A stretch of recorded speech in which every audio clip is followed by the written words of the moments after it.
Hey everyone, welcome back to the channel. I'm Sylvia and today I'm super excited to share some fun and easy DIY home decor projects.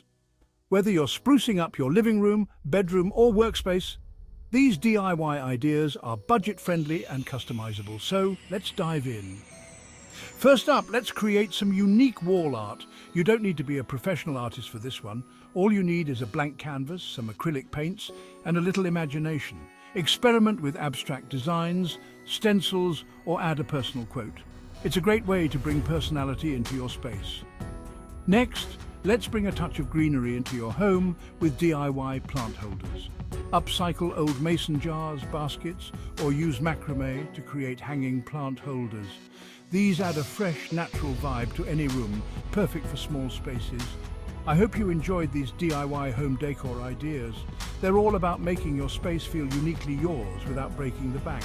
Share your creations in the comments below. And if you're new here, don't forget to hit that subscribe button and click the bell so you never miss a new video.